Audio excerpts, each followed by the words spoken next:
بالله من الشيطان الرجيم. بسم الله الرحمن الرحيم.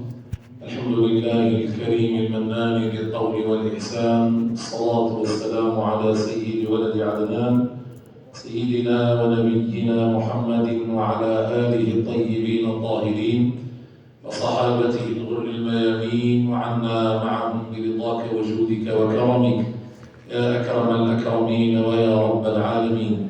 سبحانك لا علم لنا إلا ما علمتنا إنك أنت العليم الحكيم. وقل ربي زدني علما ولا حول ولا قوة إلا بالله رب العالمين.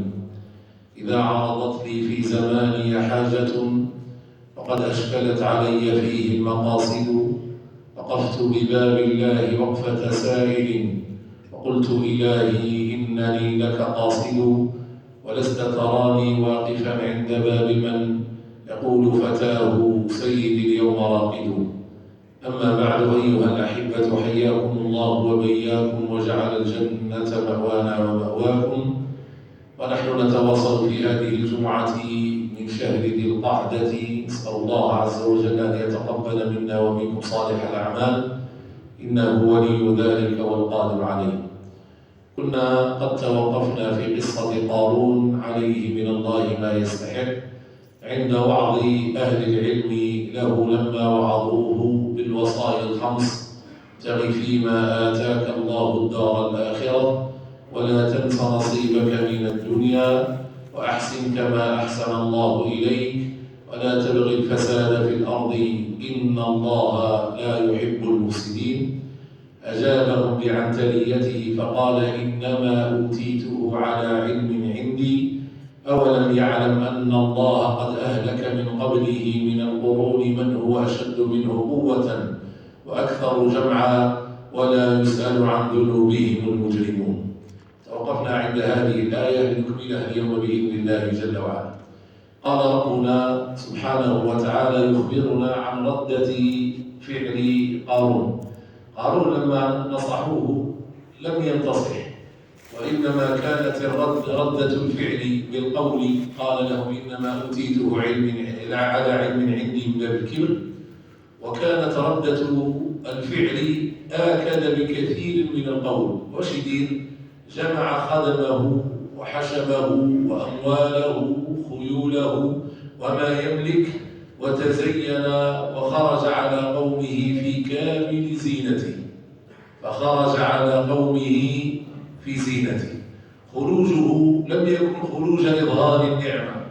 الله عز وجل يحب إذا أنعم على عبد بنعمة أن تظهر هذه النعمة على العبد، لكن قارون لم يخرج لإظهار النعمة، وإنما خرج لإظهار الكبرياء والخيلاء.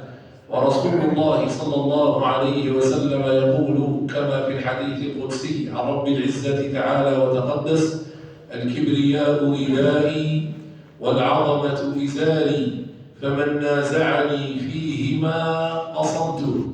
الكبرياء ردائي والعظمة إزاري فمن نازعني فيهما قصمته. هذا الحديث ينطبق على قارون. قارون نازع الله عز وجل في العظمة والكبرياء فقصمه رب العالمين. قصمه بقوله: فخسفنا به وبداره الأرض فما كان له من فئة ينصرونه من دون الله وما كان من المنتصرين.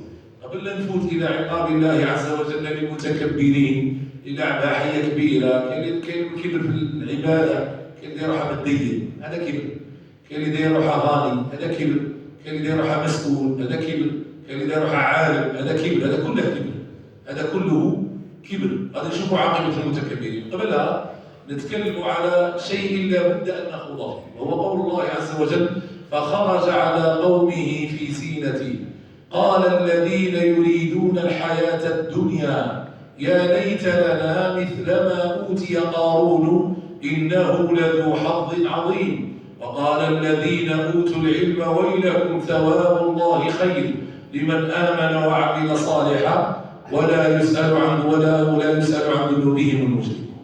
الشاهد أن الناس ينظرون بعينين مختلفين، واحد يشوف إلى المنظر وواحد يشوف إلى الجوهر، واحد يشوف إلى المظاهر وواحد يشوف إلى الجوانب. أغلبية الناس كلها تنظر إلى المظاهر. كلنا الآن يجي واحد داير لحية ولابس هدو وسحب عالم، صح؟ خشوا غير مظاهر. واحد داير عمامة الله وهدو من الله يبارك ما شاء الله، خلاص هذا هو أعلم أهل الأرض. وممكن بوقا ما يعرفش الفقه فروع من الأصول. ممكن تجد رجل لابس كوستين قال لا مثقف، وممكن لا علاقة له لا بالثقافة ولا بغيرها، معقول، لأننا ننظر إلى المظاهر. وهذا مشكلتنا ومشكلة القدامى مش غيرها.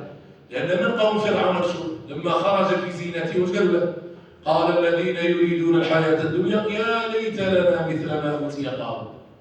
يبشر ربي العظيم دراهم مش مخصوص، بعد قليل سيدخل في قاع الأرض ويذهب إلى زبالة التاريخ، لكن شكله كان مغري. لذلك كان رسول الله صلى الله عليه وسلم يحذرنا عن هذه المعاني. سيدنا رسول الله يحذرنا يقول لك ما تنظرش إلى الأشخاص. روى البخاري رحمه الله تعالى أن النبي صلى الله عليه وسلم قال إن الله لا ينظر إلى صوركم ولا إلى أموالكم ولكن ينظر إلى قلوبكم. الله عز وجل شوف الشكل من الناس من هو جميل وسيم ولا يساوي عند الله جناح بعوض، ومن الناس من هو ذميم وعند الله عز وجل من الأولياء الصالحين.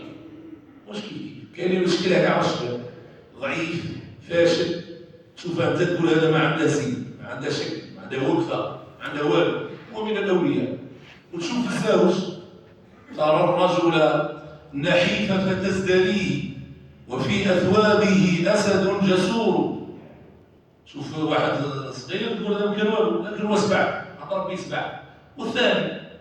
والثاني يكون ما شاء الله كما قال الله عز وجل في المنافقين وإذا رأيتهم تعجبك أجسامهم. شباب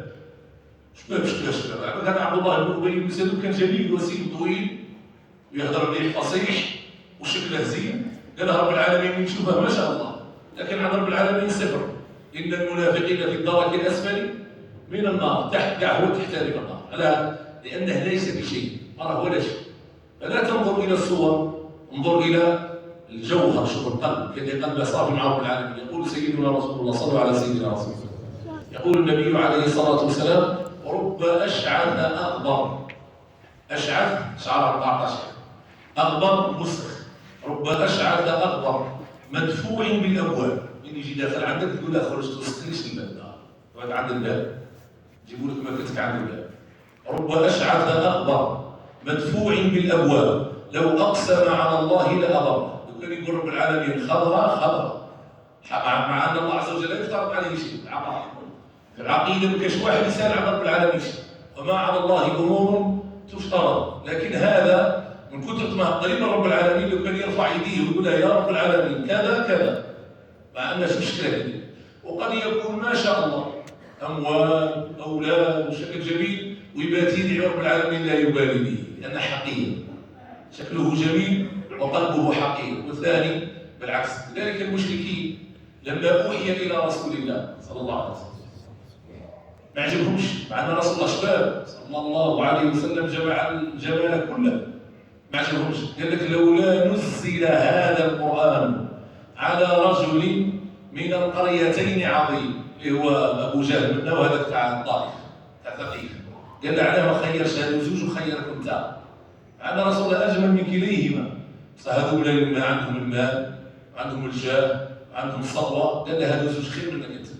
طيب الخيرية من جبتها، خيرية تاع الشكل الذي نهى عنه رسول الله صلى الله عليه وسلم. اسمع إلى هذا الحديث به ندخل، ثم بعد ذلك نأخذ أحاديث كثيرة في هذا الباب. ما تنخدعش بالمظاهر. مشكلة المجتمع أننا نخدعنا المظاهر، والمظاهر خداعة. حتى المثل يقول لك المظاهر خداعة. روى البخاري رحمه الله تعالى أن أسماء بنت أبي بكر الصديق رضي الله عنها وعن أبيها وعن أختها أم المؤمنين، أسماء بنت أبي بكر الصديق رضي الله عنها ذات النطاقين، سألت رسول الله صلى الله عليه وسلم فقالت يا رسول الله هل علي أو هل على المرأة من شيء إن تشبعت على ضرتها، رواية على جارتها. رجل متزوج الزبير بن العوام، عندها شحال من امرأة؟ أسماء معها واحدة. أسماء واش بغات دير؟ بغات تتشبع.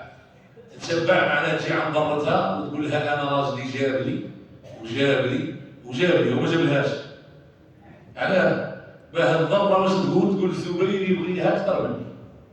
بالمظاهر الشكل خارج. هل على المرأة من شيء إن تشبعت على جارتها اللي هي الضرة؟ فقال النبي عليه الصلاة والسلام: المتشبع بما لم يعطى كلابس ثوبي زور. لابس زوج ثياب تاع زور. إذا لابس فستين وهو خطيب ما عندهاش غير فرق في جيبه، هذا لابس ثوبي زور. إذا لابس هدوم ولا حيته ما شاء الله ونبوغ داروها مفتي، هذا ثاني لابس ثوبي زور. اللي داير الهدوم داروها شيخ هو خاوي، هذا ثاني لابس ثوبي زور. متشبع بما لم يعطى، شكله لا يدل على جوهره. كان قديما في العقد الفريد يقول لك يا تلبس قد علمك يا تقرا قد لبستك، خير الصالح، يا تلبس على حساب قرايتك يا تقرا على حساب بسوتك، خير. لا راك باغي تلبس هكذا البس اقرا على حساب، ولا اختار الطريق الثاني. لكن المشكل تاعنا المظاهر، سيدنا رسول الله كان ينهى عنه صلى الله عليه وعلى اله وصحبه اجمعين. ولذلك في البخاري ان النبي صلى الله عليه وسلم كان جالس مع الصحابه، فمر رجل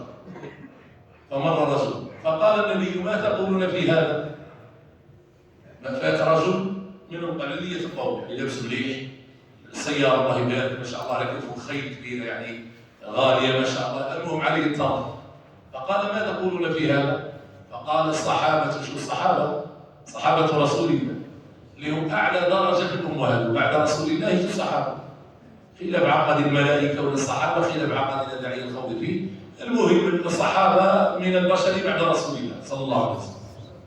صحابة رسول الله اللهم صل عليه وعلى آل بيته وصحابته أجمعين، قال لهم رسول الله على واحد شباب لابس مليح، قالوا شو تقولوا فيه؟ فقالوا: هذا حري به، حري معناه جدير به، إن خطب أن يزوج، وإن قال أن يستمع له. قال له: لو كان يهدر صنتوله، ولو كان يخطبني في بنتي نعطيها. سكت رسول الله. تعرف ما شفته انت كي داير هذا؟ ممكن هذا ابليس ولابس ثياب جميله، ممكن ابليس يعبر ولابس ثوب جميل. ثم مر رجل من فقراء الناس ضعيف، حتى ضعيفه يقول لك مدربل، يعني لابس اي شيء بعيد. فقال رسول الله صلى الله عليه وسلم: ما تقولون في هذا وهذا؟ فقالوا: هذا حري به إن خطب أن لا يزوج، وإن قال أن لا يستمع له. قال له: لو كان يخطب لي بنتي والله ما يدي، ولو كان يهدر كيرجع يصلى زهقان روح شكون اللي قال لك تتكلم معاه. فقال النبي عليه الصلاة والسلام بالمنظور الإسلامي، مش بالمنظور الدنيوي، بالمنظور الإسلامي، قال سيدنا رسول الله صلى الله عليه وسلم: هذا على الدرب بين قوسين خير من ملء الأرض من هذا. لما هذا التالي ما عجبكوش، خير من الأرض كاع تمليها كما الأول، هذا خير من عند ربي سبحانه وتعالى. لذلك لما صعد عبد الله بن مسعود، عرفوا عبد الله بن مسعود؟ عبد الله بن مسعود لمن لا يعرف، احنا لما نقولوا أعلم الناس بالقرآن مش بالقراءة، قراءة أبي بن كعب فيش خلاف، لكن أعلم الناس بالتفسير وعلوم القرآن نقول عبد الله بن عباس. لا، عبد الله بن مسعود أعلم بكثير من ابن عباس بدلالة ما رواه هو. قال لك: ولو كنت أعلم أحدا أعلم مني بكتاب الله تناله المطايا لرحلت إليه. كان حية كبيرة، كان سيدنا رسول الله يلغى له يقول له: اقرأ وأنا أسمع. تخيل بالله، تخيل الذي نزل عليه القرآن يلغى الواحد يقول له: تقرأ وأنا نسمع، تقرأ لي وأنا نبغي نسمع صوت الشباب ويقرأ لي رضي الله عنه وارضاه. عبد الله بن مسعود من حبشة هي الصومال. الصوماليين معروفين باللي يجي القراء تاعه رقيق، يجي ضعيف رقيق. هذا المرة سيدنا رسول الله عليه الصلاة والسلام يريد أخذ السواك تاعه قبل ضاع ولا، فجاء عند شجرة أراك، بعود تاع الأراك، وقال للصحابة: جيبوا لي عيد سواك. تصدقها عبد الله بن مسعود، كان يبغي يخدم سيدنا رسول الله، يبغي يخدمه، اطلع يجري في الشجرة. فلما صعد رأى الصحابة دقة ساقيه، كالعير رقيق بزاف، خير واحد الصومال مع كالعير كحل وزيد رقال، فصاروا يضحكون.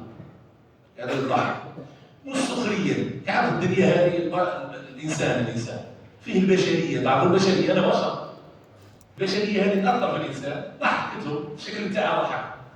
فقال النبي عليه الصلاة والسلام: أتعجبون من دقة ساقي؟ قال لهم: راكم تضحكوا على كرعي من الرجال؟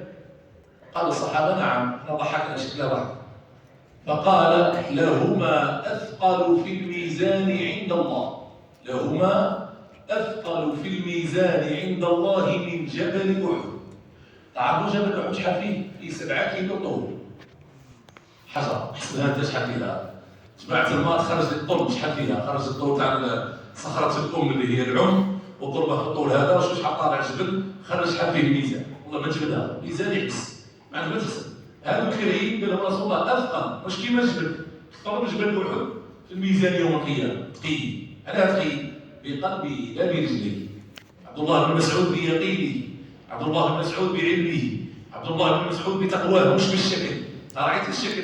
قال لها رسول الله: أنا ما رأيتك الشكل، أنا رأيت قلب عبد الله بن مسعود رضي الله تعالى عنه وأرضاه. هكذا كان صحابة رسول الله صلى الله عليه وعلى آله وصحبه أجمعين. وروى البخاري رحمه الله تعالى أن النبي صلى الله عليه وسلم ذكر 3 نفر. ذكرت قصة في دروس الرمضانية ولا بد لا بأس من ذكرها هنا لأن الحالة يستدعيه. الشاهد اللي هو الرجل الثالث أن النبي صلى الله عليه وسلم ذكر 3 قصص.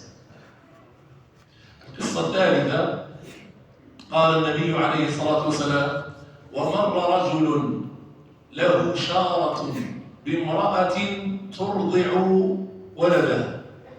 له شارة معنى عندها حية، يعني عندها هيلمان، معناه باين. لأن له شارة معناه الناس تشوف فيه باين، الخيل تاعها كبير والناس تشوف فيه. كما يفوت الآن واحد سيارة فخمة الناس يلفت الانتباه، معناه لفت الانتباه.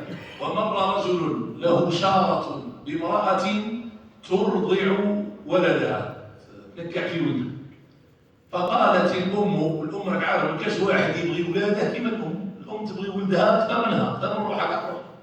لما شافت واحد راكب مليح شكله شباب وزين وما راش مريض، دعت الله عز وجل فقالت: اللهم اجعل ابني مثل هذا. قالت له: يا ربي ولدي يكبر. كاع نقولوها، كاع الأمهات يقولوها. منكم تشوف واحد ما شاء الله تقول له: يا ربي يجي كيما فلان، فلان انت ما شفتيه والو، ما تعرفيه والو، شكون الشكل؟ شوفي فلان كي داير الداخل. فلما رأته قالت: اللهم اجعل ابني مثل هذا. طيب هذا واش فيه؟ جمال الشكل. فنطق الرضيع. الرضيع هذا نطق، هذه اسمها كرامة، تسمى الكرامة اللي هي أمر خارق للعادة، أمر خارق مش للعقل، للعادة، ونحن نؤمن بها حاشا المعتزلة فقط. فقال الرجل هذا صبي صغير انطق طلق الثدي تاع امه وقال: اللهم لا تجعلني مثله. اش مثله؟ ولد ما يهدرش، رضيع معنا قد من عامين. قالت له: يا ربي يجي ولدي كيما هذا. قال لها: لا يا ربي ما تجيبنيش كيما هذا. ثم رجع يرضع من جده. فمر بالام جاريه تضرب، يقول لها: لقد زنيتي، لقد سرقتي. جاريه معنى عبده، خدامه وصوتوا فيها حاقدين. فقالت الام: اللهم لا تجعل ابني مثل هذا.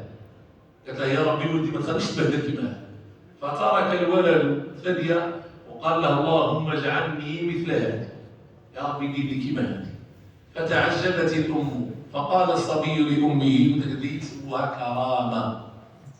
الكرامه هي امر خارق للعاده غير مقرون بالتحدي. المعجزه هي امر خارق للعاده مقرون بالتحدي سالم عن المعارضه.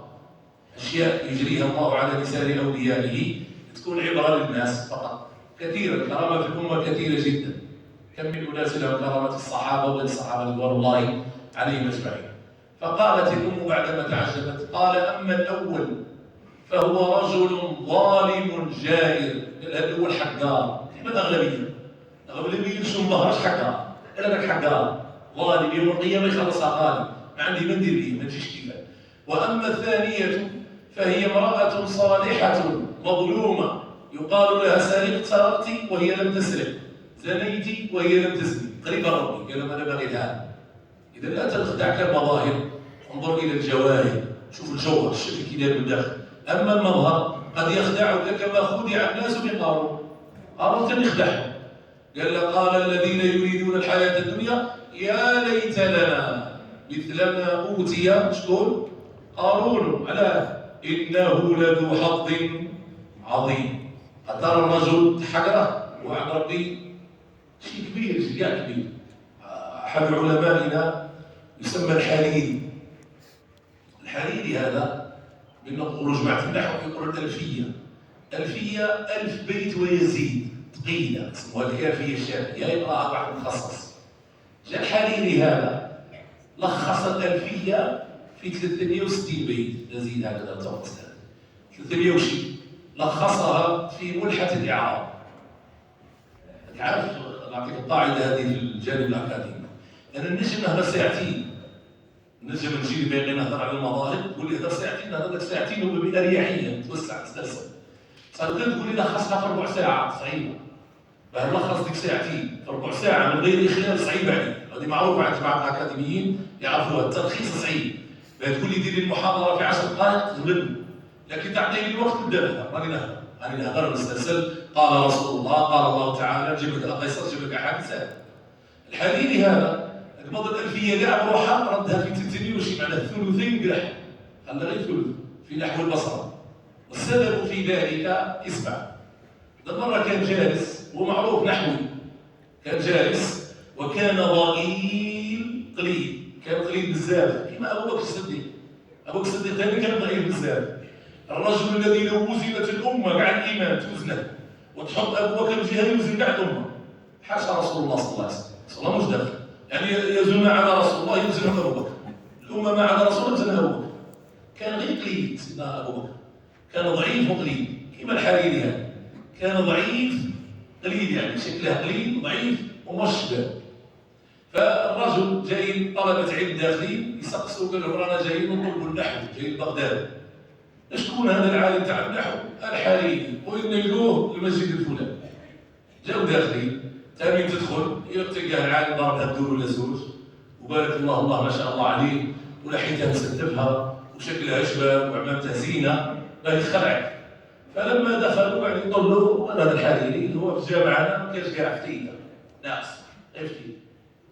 فقيل لهم هذا الحريري، قالوا لهم هذا هو الحريري، هذا اللي جاي على الخارج من الجزائر ما نقدر نقرا على هذا. فغضب زعف، قال ما تطلبون؟ شيء الحيله جاي على قالوا له نطلب النحو. قال لهم خلاص. فدخل الى بيته بعد صلاه العشاء. انت تجيك غريبه، انا والله ما تجيني غريبه، عشت مع ناس كلها شنو نعجب، تجيك غريبه، انا غلطت غريبه، لكن لانك راك بعيد عن الطلب، اللي عايشين في الطلب ما تجيهمش غريبه. دخل رضي الله عنه بعد العشاء، فلما جاءت صلاه الصبح اعطاهم ملحه الاعراب فيها 360 بيت، نظمها في ليله واحده تسمى بنت ليلى، عند النحويين يسموها بنت ليلى، كتبها في ليلى، قال انا لك حاجه اللي تشوف فيها كما خذ، وانت اللي شكلك داير كي وكريف نعطيك عام ما تكتبهاش، عام وانت تعصر في ذاك المخ الخاوي اللي صفر وما تجي تكتبها، وانا دايرك حاجرني كتبها لها في ليله صلاه العشاء، الله اعلم عصر سوايع 9 8 مش عارف صيف ولا شي، كان شيء يتغير كي داير كتبها كما كتبها السيوطي قبله بعده. السيوطي واش يقول؟ نظمتها في 5 أيام على ألفية حديث بقدرة المهيمن العلام. يبغى عليك ربي دير العجب، واليوم ما بغاش عليك ربي ما ينفعك لا شكلك ولا هم يحزنون. لا تكن كقوم فرعون، كن كالصالحين. قال الذين يريدون الحياة الدنيا يا ليت لنا، حتى اللي يقولوها ويا ربي يعطيني كما عطى فلان، يقول فلان واش يسلكها مع ربي، كان يكون صالح نعم، وكان يكون زينه، كان يكون فاسد ما عندي ما ندير. يا ليت لنا مثل ما اوتي قارون انه لذو حظ عظيم. وقال الذين اوتوا العلم، الناس اللي فيها خير، ويلكم ثواب الله خير لمن آمن وعمل صالحا ولا يسأل عن ذنوبهم المجرمون. قال الله عز وجل فخسفنا به وبداره الأرض فلم تكن له فئة ينصرونه من دون الله وما كان من المنتصرين. جماعة المظاهر الخداعة اللي كان عجبهم قارون والراحوا وما كان من المنتصرين. وأصبح الذين تمنوا مكانه بالأمس يقولون ويك أن الله يبسط الرزق لمن يشاء من عباده ويقدر لولا أن من الله علينا لخسف بنا ويكأنه لا يفلح الكافرون. نختم بهذه الآية: تلك الدار الآخرة نجعلها للذين لا يريدون علوا في الأرض ولا فسادا والعاقبة للمتقين. المال زين، ماشي مش مليح، ما تعيش بلا مال. يكذب عليك يقول لك المال وسخ الدنيا، ماش مليك هذاك، كاع ماش مليك. المال مش وسخ الدنيا، المال عصب الحياة. العصب تاع الحياة هو المال. صح المال بالحلال، المال بالخير، المال عند الناس اللي تعرفنا. أما المال تاع غير الحرام وكاع غير كالفص لا يدري من أين أخذ المال، هذا لا خير فيه. خذوها قاعدة: المال مليح. عبد الرحمن بن عوف غني جدا مبشر بالجنة. أبو بكر الصديق غني جدا مبشر بالجنة. عمر بن الخطاب من أرباب الأموال مبشر بالجنة. عثمان بن عفان المال عنده غير طبيعي، الأموال تاعه غير طبيعي. ثالث رجل في الأمة مبشر بالجنة. ماشي العبرة بالمال. خديجة بنت خويلد تعرفوها؟ أمنا كانت من أغنى الناس وقتها، هي رقم واحد في النساء، هي مقدمة على مريم بنت عمران رضي الله عنها وأرضاها، وبشرت بالجنة وهي تمشي.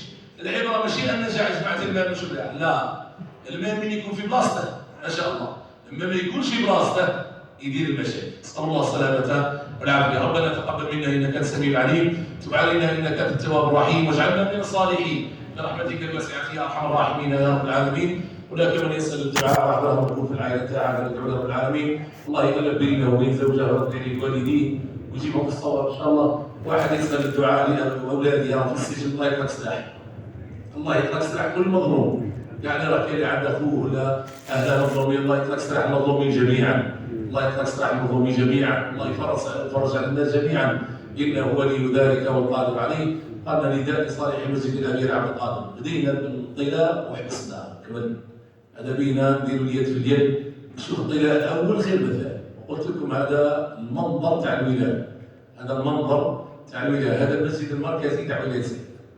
الأمير عبد القادر هو المسجد المركزي تاع ولاية سعيد.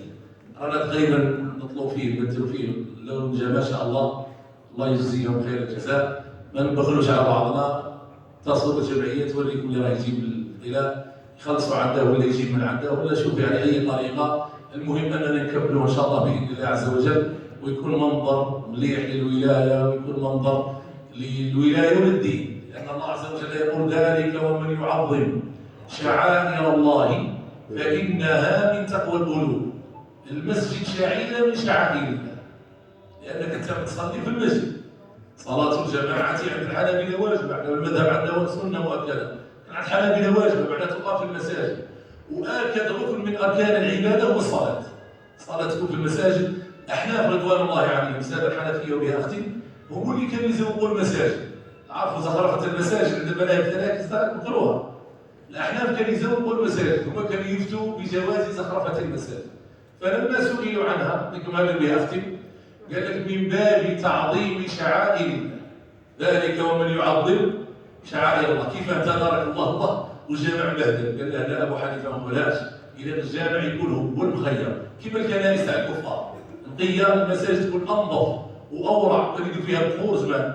تحطوا في المسجد. الله يعطينا واياكم الخير والبركه، وصلى الله وسلم على سيدنا محمد وعلى اله وصحبه اجمعين. السلام عليكم ورحمه الله وبركاته.